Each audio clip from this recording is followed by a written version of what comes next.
So we will break around about 12:30ish, or maybe a little bit before, we'll see, for an hour and a half for lunch.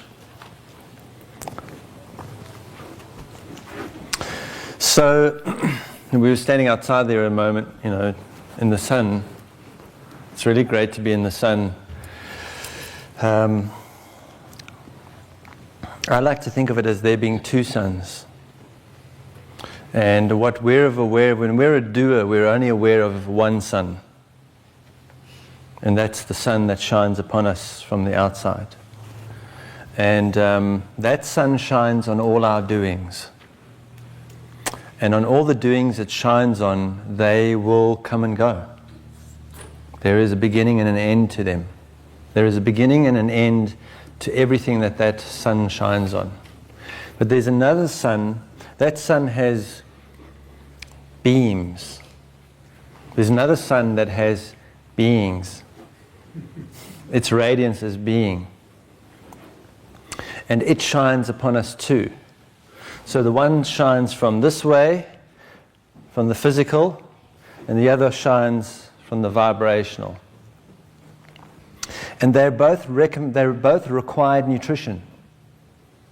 They're both required nutrition. The one really supports our physical aspect of our being in a very powerful way. It really supports that experience we're having. It supports the human experience we're having, and it supports this physical vehicle.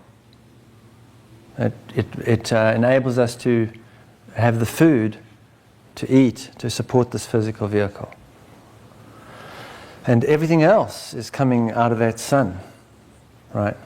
And that's why we can see why so many cultures worship the sun god, in the realization that without the sun, that someone said just now, it takes 8 minutes for the rays to get here. If it switches off in 8 minutes, it's all over for the doer. Right? And the sun will be part of the facilitation of our evolution. It's part of it, always has been part of the facilitation of our evolution. Because we have this idea, for example, like we're so infatuated with ourselves that we actually believe that we're causing global warming. It's like us. It's because of what we're doing, right? Which we're participating in it. But it doesn't explain the global warming on other planets that is happening simultaneously. It doesn't explain it. It doesn't explain. We have weird weather on this planet, right? We're having the weirdest weather. In fact, there is no more climate. Say goodbye to climate. There is just weather. Right? There's just weather. But they're having very strange weather on Mars too. Strange weather all over the place in the solar system. Right? So we like to say, okay, we're doing it. Right?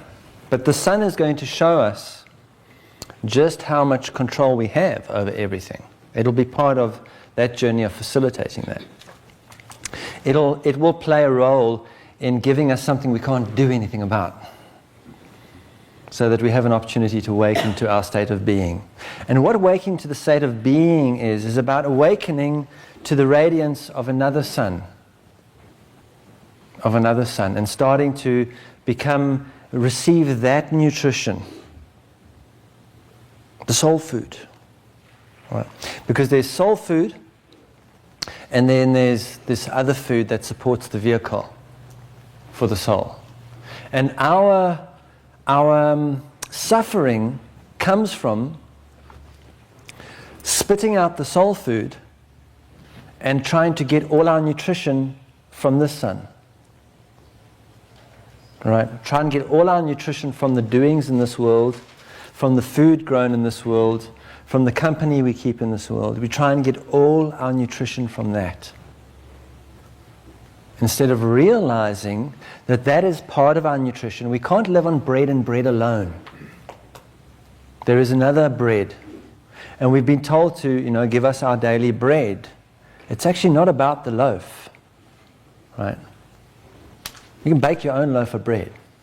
But there's other bread that's being given to us, but can we digest that food?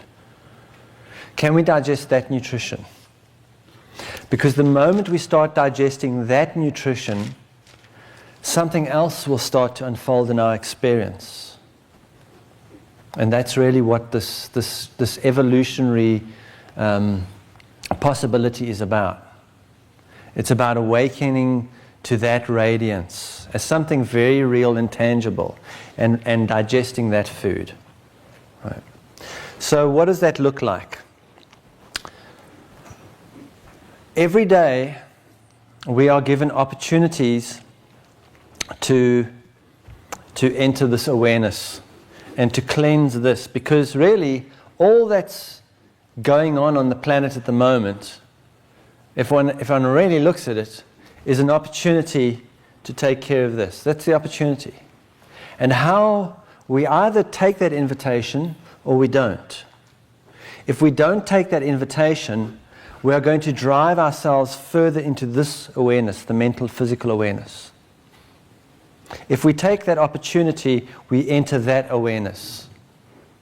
And this is where the evolution takes place. This is where the revolution takes place. Right? And the revolution is what it says it is. It revolves. Right? The plant grows, goes to the compost heap, becomes the plant grows, goes to the compost heap, becomes the plant grows. Right? The plant that fruits, the fruit gets eaten by someone else, that fruit might become something else. Right? So evolution and revolution are very different. Very different. So in every day we're being given an opportunity to participate in our evolution. And it doesn't look like what we think it's supposed to, and that's why it's hard to connect with it. Because we've read these really fancy books that tell us what it's about. And it doesn't look like that at all. So let's take a look at it. Let's use a very normal example of someone arriving at work, right? And they're coming to work, and they're hurrying to work. And they always hurry, and therefore they're always late. Have you noticed that people who are always late are always hurrying? And actually, if you're always late, if you just remove hurrying, you won't be late anymore. Hurrying causes lateness. It's hard to see it initially, but so this person is always hurrying because they're being driven. They don't know in their life they're being driven by a charge. They can't see it. They can't realize it. The charge is coming from the imprinting in the emotional body. We're either in the charge or we're driven by it. I'm either in charge or I'm driven by a charge. And it's very easy, if you hang around anyone long enough, you will be able to see the charge that's driving them by the evidence of the behavior, right? The behavior to control, sedate, whatever that's going on. So this person is hurrying, and they always arrive at work about 15 minutes late, no matter what happens. Even if they leave the home 20 minutes earlier, the traffic will be blocked. And then they'll get to work 15 minutes late. Right? And so this is all, when they arrive at work, they're in that state of, we were talking about last night, anxiety. It's already there. Right? And they walk through the door, and they look into their boss's office. Right? And let's say, who are we going to pick on today? I'll pick on here. Right. So they arrive, and the boss is in the office, and the boss goes, and they see the boss's face, and they go, oh. Right, and they go to their office. And immediately their behavior is so deliberate, you can tell exactly what's going to happen from that moment. Because what they don't realize is the moment they looked at their boss, and their boss went, they actually stepped into a perceptual memory bank, into an altered state, into a state of hypnosis. Right? Remember we were talking about, the teapot or the cookie jar? So when they looked at the boss, you see, the thing is, we're told, in some texts people say, oh, this world's not real. It's an illusion. Well, I'll take any one of those people and I'll hit them over the head with a metal pole and I'll tell you how real that experience will be. The illusion will be over. It'll be very real. This is a very real place. It's just, what do we mean by this world is not real? And what that is this. If I look at you and I see a reflection of my Father, I no longer see you. Even though you're there, I no longer see you. You have disappeared. I see a reflection of my Father. That's called illusion. Illusion is an amazing word. Il is in you. Illusion.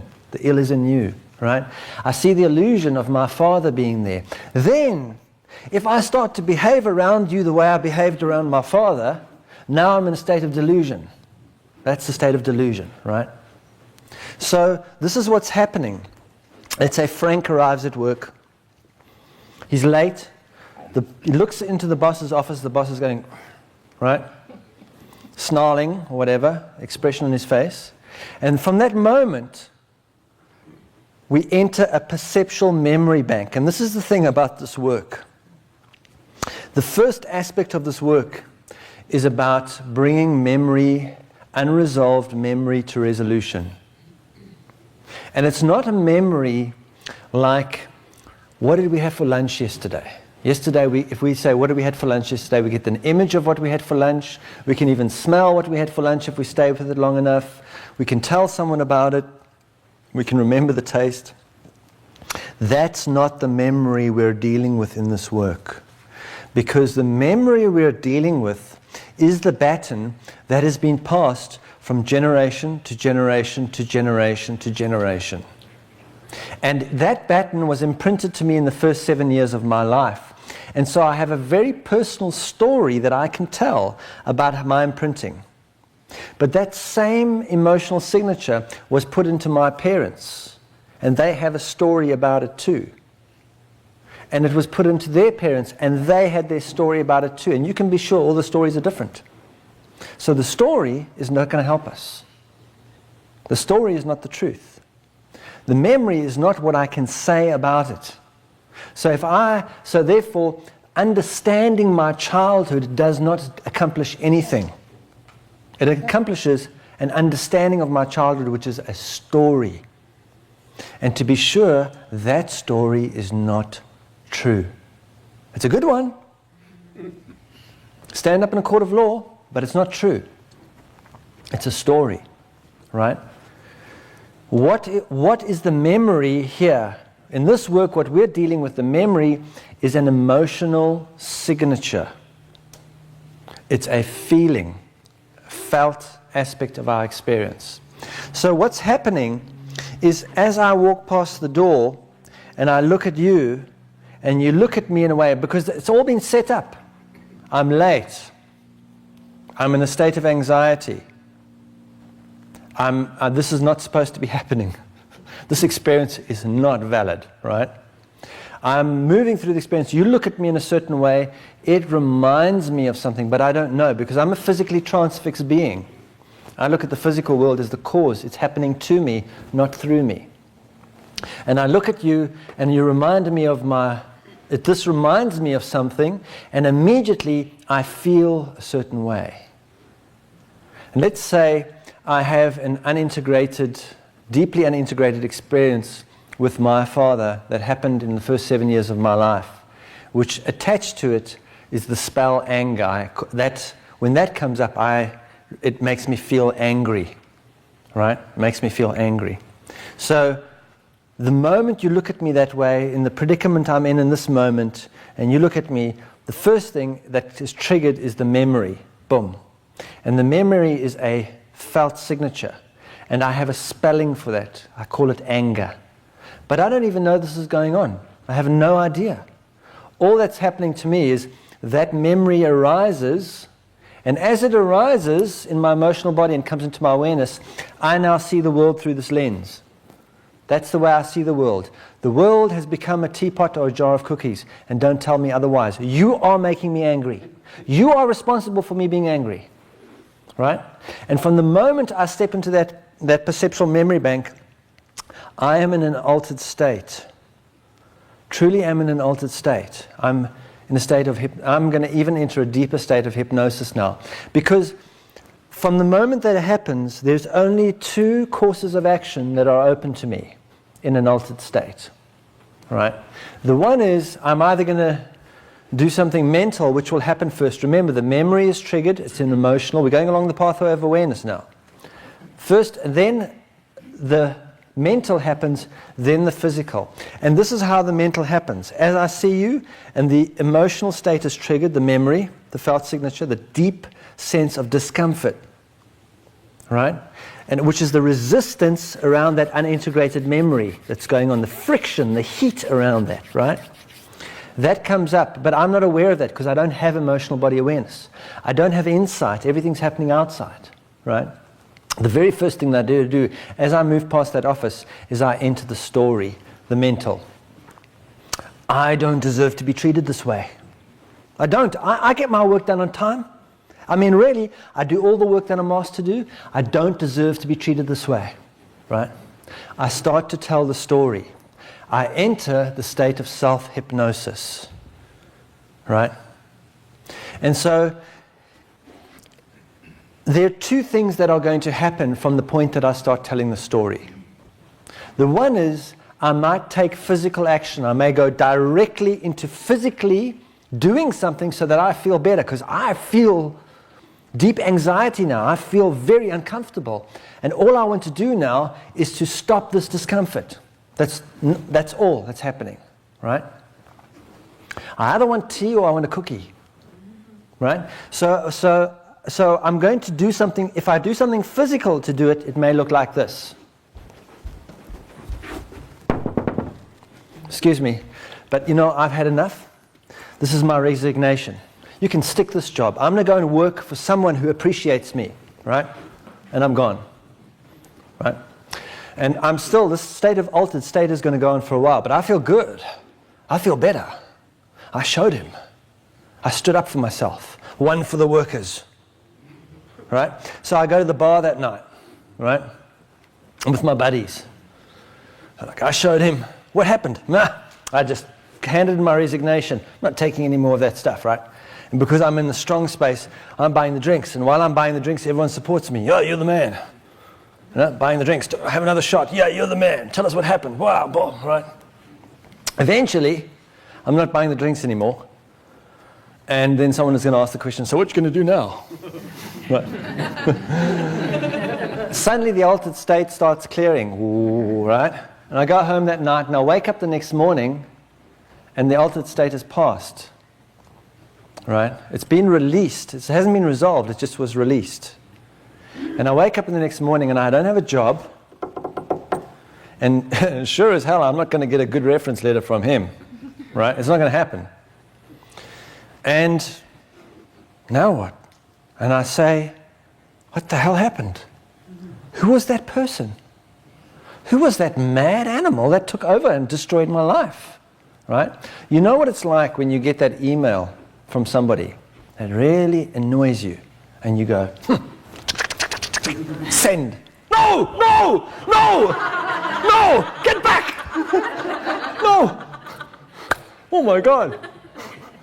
Who was that mad person who just sent that email, right? We all do it. We all do it. We all do it, right? Because what happens is, and this is why, it is futile to get down on yourself because you go into a state of reaction. Futile. It is just as futile to get down on yourself because you feel uncomfortable when you're in a state of reaction. Futile. This is all valid. Really, what is to be realized is that from the moment we are triggered and enter that perceptual memory bank and that altered state, we really are in an altered state. We really are not going to behave normally. You cannot expect any normal behavior out of someone in an altered state. So the one thing we'll do something physical to try and impact our experience. The other thing is we may do something mental, right? It'll look like this. We need to have a talk.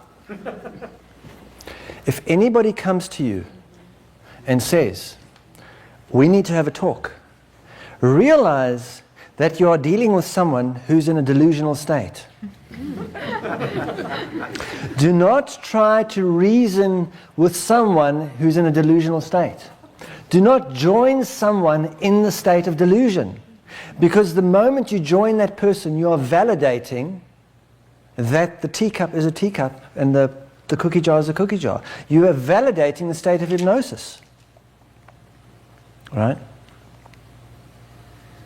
The best thing you can do is allow that person to express themselves and maybe release what's going on so that they can return to their normal mundane state of awareness.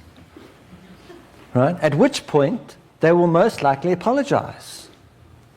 Or not.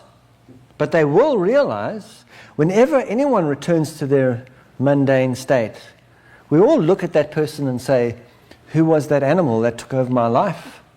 That's what possession is.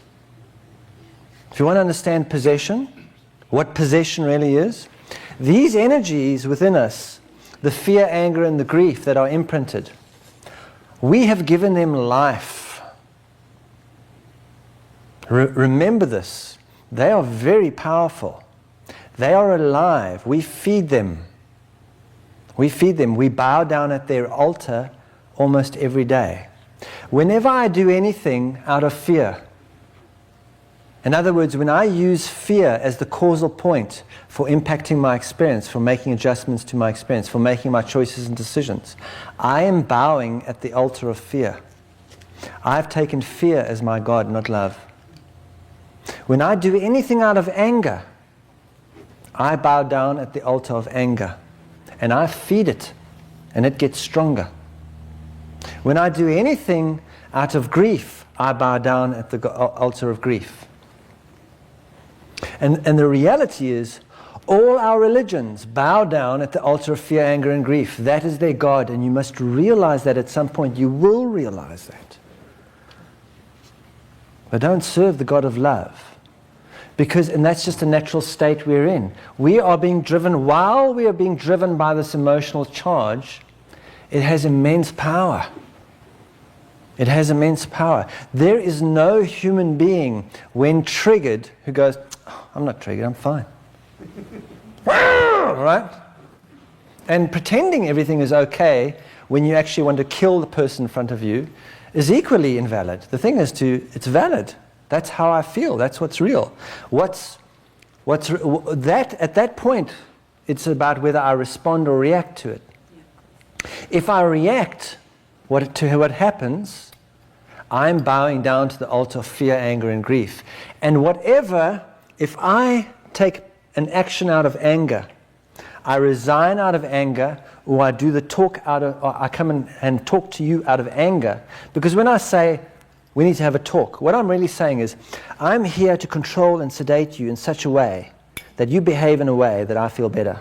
And if you do, if you allow me to control you in that way, I'm going to feel better. This is going to work out. If you don't, this is not going to work out.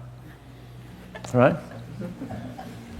So, whenever I do anything out of fear, and this is something, once we see this, we can take deeper responsibility for it. Whenever I do anything out of fear, anger, and grief, I am taking fear, anger, and grief as the causal point. And whatever is the causal point is the outcome. A good example right now that we can look at, because the world at the moment is the mirror. A good example is the Iraq War. That was done out of fear, anger, and grief. Right? And what has come out of it? It has sown a harvest of fear, anger, and grief that we haven't even yet begun to comprehend. That is spreading all over the planet, right? because that is its causal point. And you know who benefits from that? The gods of fear, anger, and grief. Lovely banquet, right? Lovely. It makes that stronger. So realize that when we talk about possession, talk about someone who's possessed, you can see possession every day. Whenever you lose your temper, you're possessed. You are. You know you are. You are no longer yourself. And we call it being, I am beside myself. I have left the building. Something else has taken over and is running the show. It's not this, that's for sure. It's this being distorted into something else. It's not love, it's a definition of love. Fear, anger, and grief are love defined. They are love with conditions placed upon them. In other words, the energy of the vibration has been distorted into a particular condition that is so uncomfortable now that we call it, have a name for it. But it's actually still love, it's just been, there is only the vibrational, but it can be distorted, right? If you think about it, if you think of a projector, remember the old slide projectors? I don't know if some of you remember the slide projectors, in which you had a slide projector, right? And you shine a light, the electricity, the light comes through, and you put a slide in, and the slide shows an image on the wall, right? Even a movie works like that when they show a movie, right? They run it through the light. It's just white light. But whatever image is run through becomes the image on the wall. Our state of hypnosis is to believe that the wall and the image on the wall is what's true. And what this work is about is saying, no, there's a slide in the slide projector. It's been passed from generation to generation. You can take it out if you want. It requires taking responsibility for it, right? So in this situation, as I walk past the door and see my boss go, I'm entering an altered state of consciousness. And in that altered state of consciousness, because of my discomfort, what I want to do is push this discomfort away to project it outward. And I will project it outward through the story, through the mental, and through the physical behavior. I will push it away. When my awareness will go, I'm trying to get my awareness to move away from this. I'm going this way. I'm not using this to go in there. Right? And whatever I do, whatever action I take to make myself feel better will hurt me. Will hurt me and those around me in some way. And it won't resolve this. Because if I leave and go to another job, I will manifest this experience again. Because it's not happening to me, it's radiating through me. Right? Wherever we go, there we are. Wherever we go, there we are. Right? So that's our state. In fact, most of us live in the state of reaction, just various degrees. We're either sane or we're mad. You can't be both. And where we are at the moment is we're in various degrees of madness. It's just various degrees of it, right? Which is various levels of emotional imprinting that we're going through. Because whenever that emotional imprint comes up, it is going to transform the nature of our behavior in that moment. None of us are immune to it. And thank goodness that's so, because the only way to transform it is to become aware of it. You can't get rid of it. And it's actually meant to come up at the moment. It's meant to come up at the moment. This is meant to be taking place, right? We're at the moment, because this upset that's happening isn't an upset, it's a setup. Right? It's a setup. It's deliberate. It's completely intended. It's valid. That's what I'm saying. We have to embrace this experience as valid. And in the moment I embrace it as valid, then I have a choice to react or to respond. Right? So the first 6 weeks of the presence process, for example, this altered state is so powerful. There isn't anyone I know who, when triggered, sees clearly. Because we're seeing through the prism, we're seeing through the lens of the emotional imprint. So what this is about, the first step in this work, is regaining consciousness when we're in an altered state. Becoming present within the past. Gaining presence in that moment. And in the first 6 weeks of the presence process, we spend the whole first 6 weeks of the procedure teaching ourselves a technique that enables us to gain presence, to start responding to a memory, because the memory isn't taking place in here, it's taking place in here. And we don't have insight for that yet. So because we don't see it inside, it's reflected outside. And what we have to do is be able to recognize a memory. The war in Iraq is a memory. It really is. The war between the Persians and the Christians is old. It's been going on for a long time. This is just the latest version of that memory coming up for cleansing. And we can either respond to it or react to it. We can either talk about it, let's have the talk, or we can physically do something about it, or we can integrate it. Right? So the first step is gaining awareness of what a memory is and starting to do whatever we can do. And actually it takes a not doing. This is where we enter not doing. Can I be within a state in which I would normally do something? Can I be with myself in that state? Right? And so the breathing practice and the text of the book and the presence activation statements, what they're all doing is they're coming together to enable us to start gathering enough presence so that when I am triggered, I can now start moving into a state of consciousness within that altered state.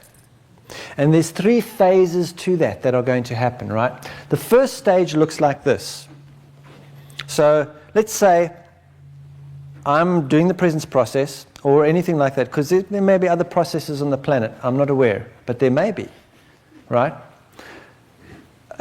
In which I'm aware that this is a memory and I'm doing my breathing and I'm doing the work and I've done the first 5 or 6 weeks through the presence process, right? So I get that I'm being set up and all that. But yeah, I get it here. I don't yet get it here. So what will happen is I'm hurrying to work, right?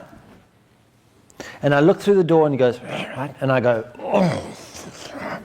And I go into the story, I don't deserve this. And I go into my office and I slam my briefcase down and suddenly I realize, wow, I just got triggered. I still feel angry, but now I'm aware that that is a setup. That's a trigger. But it still happened. It still took me all the way into my office, and I fumed in my office for 5 or 10 minutes before I regained enough consciousness to go, wow, I got slammed. I got sucker punched by the universe that time. Didn't even see that coming, right? Because you see, the universe knows how to get us. It knows, right? There's a saying, I shall come as a thief in the night. What does that mean? It means when you are fast asleep in your illusion, you will hear the breaking of glass and be awoken to an intruder. Right? It doesn't mean that at 3 o'clock in the morning, a being in a beautiful white outfit with a halo and angels going, hallelujah, are going to come waltzing down the corridor. It means you are going to get sucker punched when you least expect it. The Christ is the crisis, the one that wakes us up. Boom! Ah! That's the thief in the night, right? That's the thief in the night. So it takes me first a while to regain consciousness. That's the first step. I get upset still, I react, and sometimes I may react, I may go to the point of, really, I can't take it the way and I'm busy telling you that how I'm feeling, and suddenly while I'm talking to you, I go, whoa, I just got set up here real good. You know what? It's okay. Let me just go to my office. It's sorry, not nothing to do with you. Right? Because that's the next level that will happen. The next level is when I get upset and I go, all right, that's a bit stupid, right? And so you get caught in the midst of the upset, in the midst of the triggering. You realize what's going on. It doesn't change the way we feel. It doesn't take the feeling of anger away just because I know that it's a memory, because I know that I'm being triggered and I'm reacting. Doesn't take away this. Understanding doesn't take away what's going on. It never will. It's not about understanding, right? Then the next level, when I gain enough presence, will be that I'm hurrying to the office and I know before I even get to the door what's going to happen. I see it coming, right? And I look in the office and you look at me that way, right? And I walk past and I feel the anger, but now I know. I know that's what you do to me. I know because I know now that this has got nothing to do with you. And because I've been doing my breathing and I've been sitting with the anger for a while and stuff, I have some insight to know that I just never could please my father as a child. I couldn't please my father, and nothing that I would do would please him, right? And so I would run around like a crazy fool trying to get everything done, but it would never be enough. That's why I hurry in relation to my relationship with you. My hurrying is not about anything else, but it's this memory, right? So I know it's got nothing to do with you, but I still haven't resolved it. I have some understanding about it. And that understanding enables me not to attack you. I still feel angry when I see you, for sure. You make me angry. You irritate me. But I know it's got nothing to do with you. But there's nothing, that's as far as I've got. But now I'm ready to enter the work. And the work is about containment. Containment, right? And containment is when I'm going to allow this to be the emotional signature that is surfacing, which I spell as anger. I am going to allow that to be. But what I'm not going to do is entertain the story anymore or the physical behavior. And that is the hardest quest we enter in this work. Not entertaining the story, because anger tells the best stories. Oh man, I love that story. It takes all the blame off me. The story anger tells is always about how that person, right? So containment is about the fact that, yes, I'm in my office, you've just triggered me, I feel this anger in every pore and every cell of my body. It feels like someone is trying to wring my muscles out like a wet towel, And I would love to do anything. I would love to do something to feel better. All I want to do now is feel better. It's kind of hard to be here, actually, to be honest, in this office. But I'm not going to do anything about it. I'm going to do my best to carry on with my work. I probably won't hang out with you very much, because I know it's just going to exaggerate it. But if we have to have a meeting together, I'll sit there and do my best to be there. And I know that the feeling is there, but I'm going to allow that feeling to be there. Containment is, I'm going to allow that feeling to be in the fullness of my awareness. fully aware of it. But I'm not going to believe its story. Because you see, these energies, which we call fear, anger, and grief, while they're in that unconscious state, while we give them life, while we bow to them, they are profound storytellers. Profound. Hypnotize us into believing all sorts of nonsense, right? I'm not going to believe the story, even if it appears absolutely true. And I'm definitely not going to entertain any behavior to try and stop what I'm feeling towards you. I'm just not going to take it out on you, and I'm not going to take it out on myself. I'm going to be with it. And so as I go through the day at the office, I'll sit with this energy, and at some point it may move a bit out of my awareness. It may stay with me all day. And then that evening I'll go home, I'll take care of what I've got to do at home, and then I'll take myself off to a place, go, well, okay, now I've got a bit of quiet time. All right, okay, let's take a look at this, right? So I'll sit and be with myself. And then what I will do is I will use the physical and the mental to enter the emotional. They're useful. So I will use a physical memory, the memory of the encounter I had this morning, right? And I will tell myself the story. Okay, so I was hurrying, I was late to work as normal, and I walked past my boss's door, and he looked at me that way. And that really annoys, I don't know why, but it really, and as I'm telling the story, what will happen is this emotional signature will then begin to resurface, my awareness of it. And the moment it does, then the physical and mental aspect of that story have no purpose. The physical still has a purpose though. Where do I feel it in my body? Where do I feel it? And because if the memory is surfacing, you can be sure there's a body memory. Where do I feel it? So I may feel a feeling here, I may feel warmth in my hands, I may feel a hotness around my face. It doesn't matter where I feel it, it's valid. And what I do is I just be with it. So I sit in the chair, I don't have to close my eyes, I don't have to do any mantra, I don't have to do nothing. It's called not doing. Right? I'm going to be with that discomfort, and I'm going to allow it to be there. And initially what we may find is that you put your attention on it and it goes. It can disappear. Boom. Oh, it's there and it's gone. Because remember, we have mastered pushing this emotional signature. It's been there all our life, since we were children. And we've mastered sedating and controlling ourselves, our awareness of it.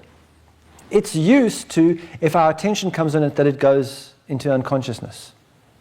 So initially, that feeling, that emotional state may just move away. And then you can call it up again, tell the story if you want. It'll come back up and be with it. Eventually, it'll stay. You can hook into the physical aspect of it and be with the physical part of it. That's good. And just be there and watch it. And be with it. Not to do anything to it. And it knows how to unfold to a point of resolution.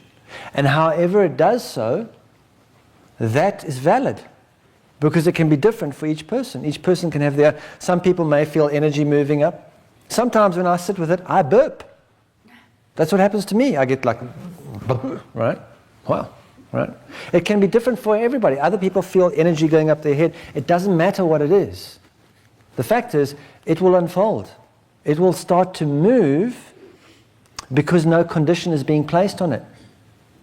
It's not being held in place anymore, right? What we don't realize is that when we go into the story and the physical behavior, what we're doing is we're closing off our awareness of the emotional signature. We are closing ourselves to it. We're closing up. And actually, if you feel yourself, when a thought comes up in your awareness that is upsetting to you, notice how your whole being closes to it. And the more you think about it and tell the story, the more closed you become to it. It's a closing off, right? So really what we want is to open to it. I'm sitting here and I'm going to stay open. As uncomfortable as it is, I'm going to stay open. And no one gets this right immediately. Containment is an art. Containment is an art form. Nobody can contain their anger straight away. The story, you'll start telling the story, right? Get up and go and do something in the house. Just Next thing you're off doing something else, right? Wasn't I supposed to be sitting over there with the anger? I'm over here doing something else, right? Watching TV. How did I get here, right? So containment is an art. It really is an art form. We learn to contain by containing. Not by understanding containment, but by actually entering the experience. But what will take place, say for example with this particular predicament, I sit with it, it will go to a point of resolution, which may involve all sorts of experiences. It doesn't matter what they are. But say for me, it's in my gut and I feel this anger and I feel it build. I mean, I'm sit with it, I actually start to feel it build. And it starts to become very uncomfortable. It's almost like I feel my body's getting hotter. And it is, in a way, because the awareness of the heat, of the resistance is now, we're becoming more and aware of the emotional signature. The more I become aware of the emotional signature, the more uncomfortable I become. And it's the tool of awareness that heals. Right? It's the tool of the awareness. That's the tool that we require, awareness. Right? So I place my awareness on it, but it's also very important about what is the intent underlying our awareness. Is my intent to get rid of it? Won't help, because then I'm sedating and I'm actually putting a condition on it. Is my intent to turn it into light? That's going to mess with it. Right? What is my intent? My intent is to allow it to be there, without any conditions, to allow it to be. I'm going to be with it. It's going to be there. That's it. That's my job over with. Now I'm going to be with it, with that awareness. And it will unfold. And so say, for in my example, I go home, I'm working on the anger I'm feeling, and it builds. I will know I'm getting somewhere when I start to feel very uncomfortable, and I actually want to stop this now. No, this is enough now. I just feel really uncomfortable. And then the story starts to happen. You'll notice the mental body will reflect the shift, right? It will start to say things when you're really getting to the point, because alchemy requires containment. Alchemy requires containment. Alchemy is like, a good metaphor for alchemy is a pressure cooker. A pressure cooker doesn't work if you keep taking the lid off. If you keep taking the lid off, you don't build enough pressure in the pot to cook what's in the pot, right? Every time I go into the story within myself and into the behavior, I'm taking the lid off the pot. I feel better because this pressure has gone off, but then eventually the lid gets put back on and it builds up again. And then it manifests in another experience. So containment is saying, lid on, fully aware of the pressure building, let's build the pressure. And the pressure will build up.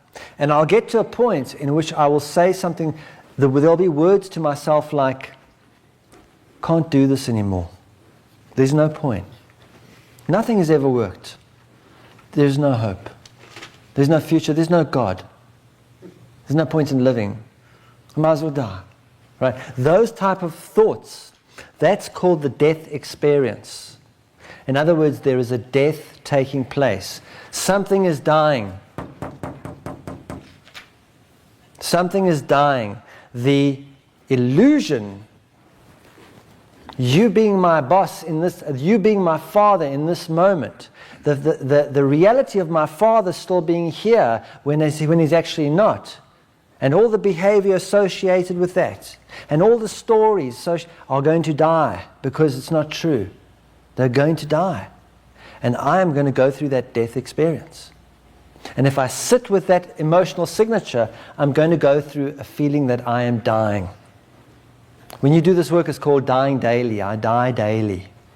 Right? So I die to it. I will go through a death experience, and at some point I may even start sobbing. I may go through an emotional experience, energy in motion, because this energy that's been blocked is now in motion. And I may sob. I don't even know why I'm crying. And I cry and my body shudders, and then it comes to a point of completion, and I feel peace. And while I'm sitting there in that state of peace and calm, I may have some insight about what this was about.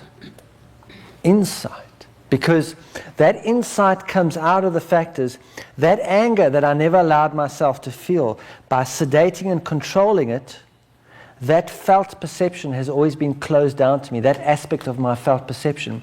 But because I allowed myself to feel it, I awoken that aspect of my felt perception. And now I can feel something about myself. I have that insight awakens. That feeling capacity is now awoken. And through that insight, I receive insight and revelation about my experience. Right? So the mental body would have us believe that I need to understand in order to heal. If I understand my childhood, I'll heal it. Right? But actually what you'll find out through this work of alchemy, that you first go through the healing and come to a point of resolution, and then you receive the insight. The insight comes afterwards, if it's necessary, if it's required. But let's say I have some insight, and I remember, maybe I get a flashing image afterwards, just coming through my head of myself as a child trying to please my father, and go, okay, well, that's where that was imprinted.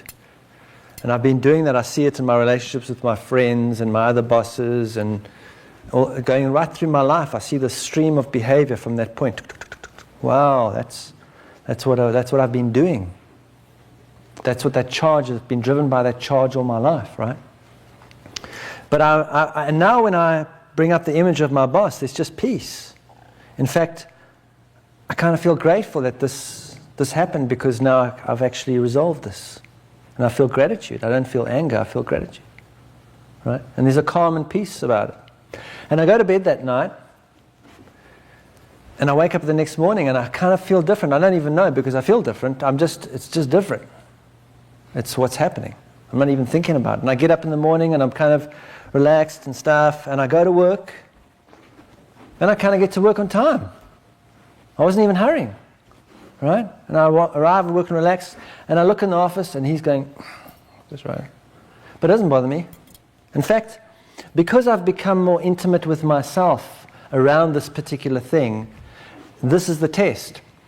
The nature of this work with the heart is it must impact my 3D life. If it does not impact my 3D experience, it's not for real. Right? And this is the problem with going to a 7-day retreat and doing the whole namaste thing, and eating all the great food, and feeling at peace with everyone, and having a really groovy time, and then going back to work the next Monday and freaking out because you're overwhelmed by the sound of the traffic and everything is too much, and right? And actually nothing has really been gained, because it hasn't impacted the 3D experience. The very important thing is, if we're going to do work, we better make sure it must impact our 3D experience. Otherwise it's not for real. It's just more mental stuff. And much of the spiritual stuff that we do when we're learning about the mental realm is just actually mental. The way to know that is we do a lot of activity. It doesn't actually change our life at all. Nothing really changes. So it must impact our 3D experience. So if I really resolve this causal signature that came up through the reflection that you were giving me, then when I come in, I actually will feel closer to you. Because I'm more intimate with myself through this, I will be more intimate with you. And instead of just moving past the office, I may stop. Go, hey, how's it going? Right? And I'll be relaxed. How's it going? And you may feel like I'm a bit more open to you, and so you may be a bit more open to me, right? And so we're chatting, and you say, I'm a bit embarrassed to talk about this, but I've been having a problem for a couple of months. I just don't know what to do about it. I'm constipated. And I just feel so uncomfortable, right? And then I realized that your expression had nothing to do with me. You're just constipated. And then I might have the courage to say, you know what constipation means? Can't stop hating. Can't stop hating. Right? You're so angry, there's so much heat in the system that the stomach lining is so dried out, can't actually deal with my shit.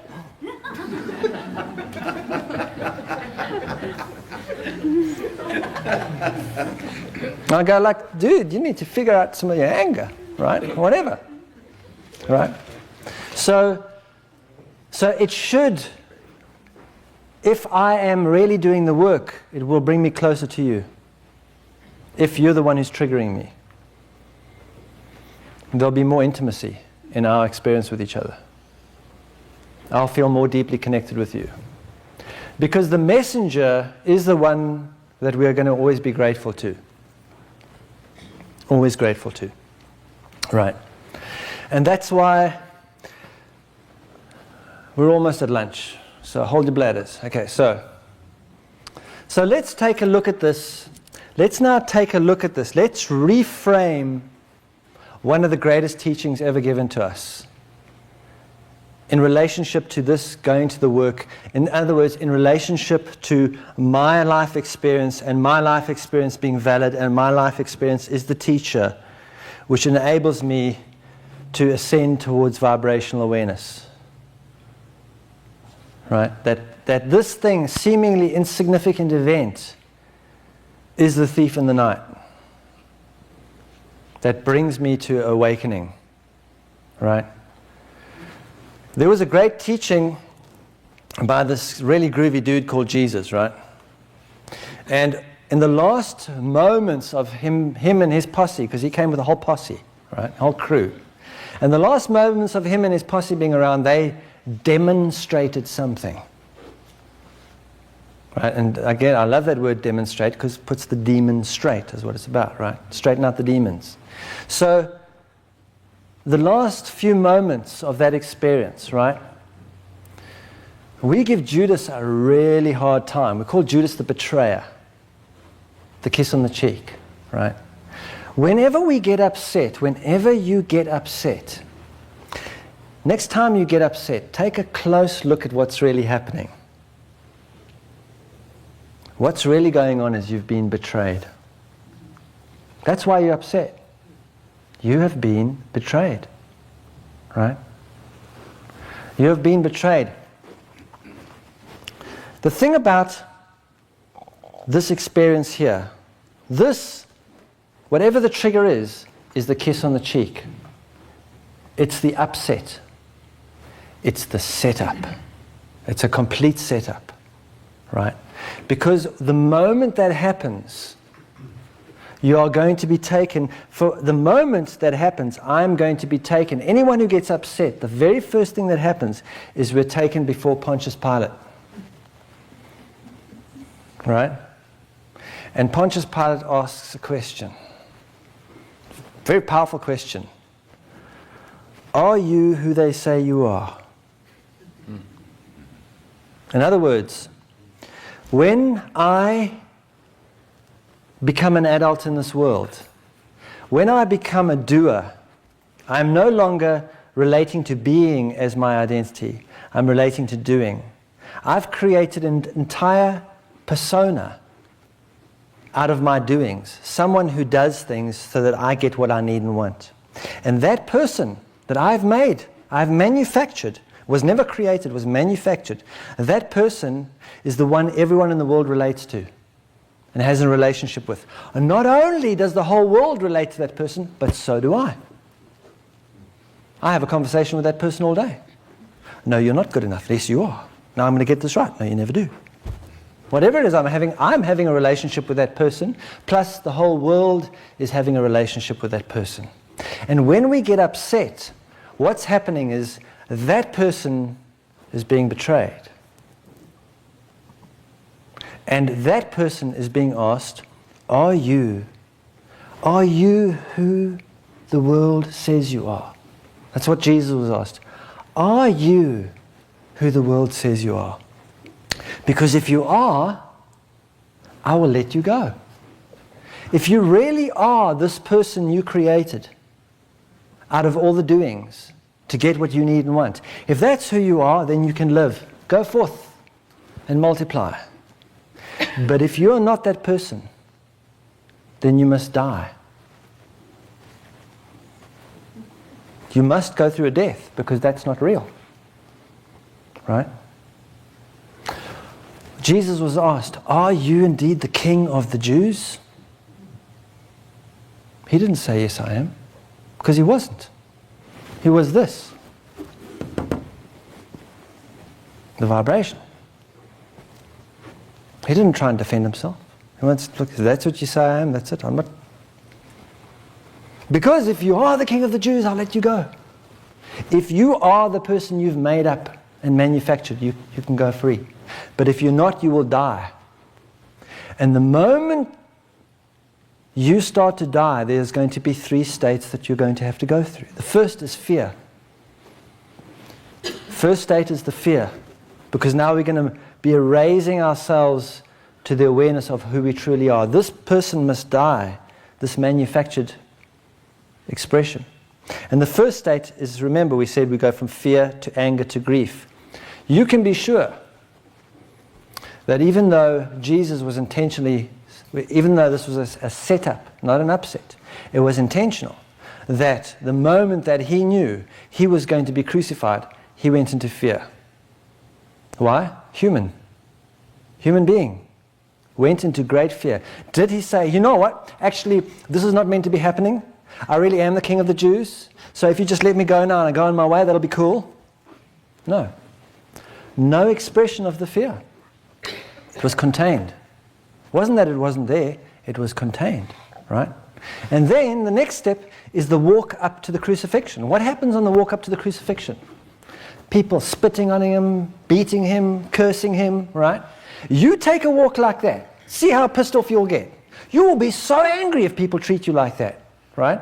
It's the walk of anger, the rage through the mental, right? People behaved mentally. Was there any expression of anger from Jesus? No. Containment. Require that. I need that. That's my nutrition. That's my nutrition. I need to digest that. Contain it. Right?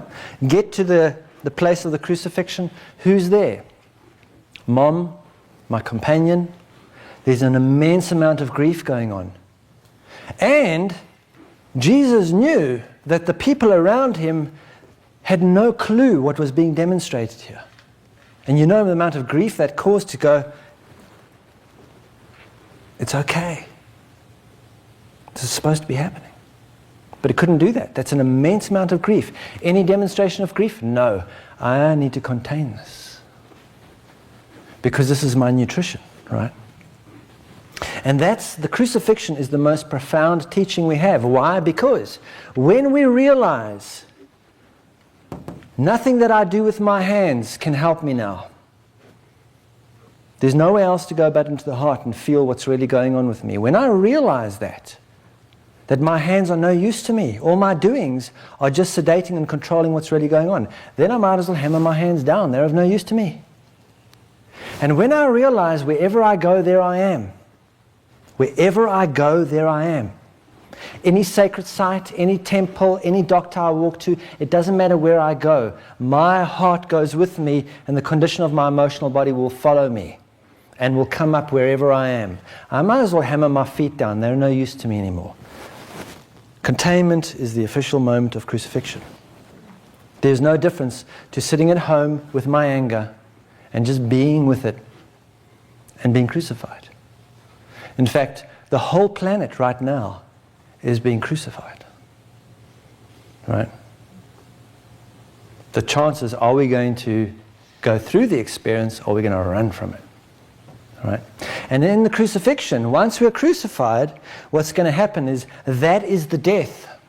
Jesus was a master. He'd been practicing containment for years. Practicing this art. So it took him 3 hours to completely work with that. Right? Took him 3 hours. We're not that good. Okay? We're still training, right? But in 3 hours, what happened? Right? He went through a death experience. Like we go through, if you sit with your charge, you will go through experience. You'll go, this is not working. This is no good. There's no hope. There is no God. And you know Jesus went through that experience too, because he said, Father, why have you forsaken me? That was the moment of his death experience, right? I'm actually going through my death experience now. And then once that had moved through and the awakening to the vibrational awareness, it's done. Just like once you move through those tears into that state of peace, and you can see the world through a perceptual lens of one who's not imprinted about this condition, you will know it's done. It's changed. I can actually see you for the first time. I don't look at you and see a teapot or a jar of cookies. Right? The hypnosis is broken. I've raised myself back to the kingdom. My time around you is not going to be the boredom anymore. It's going to be the kingdom when I'm with you. Right? And I've raised myself. And every day, every single human being is being given an opportunity to take that journey over and over and over. And we don't have to go anywhere to do it. It's brought to us on a silver platter. Right? I come as a thief in the night. I'm there. The Christ is the crisis. Right?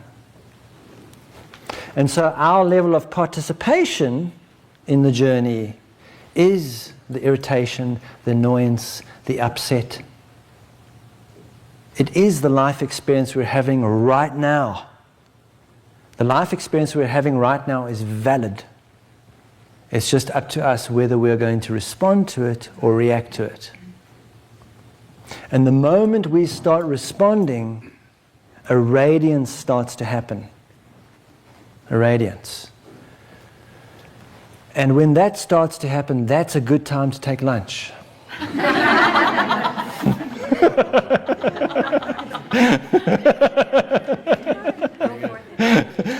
Go forth and eat good food.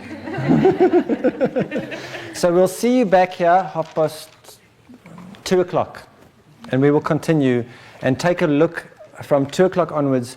We're going to be looking at our situation of our family, our birth family, because our birth family is crucial in this journey. So we're going to reframe our experience of our birth family so that we can all also say, who is my father? Who is my mother? And find out what that's about, right? Okay, so have a good lunch.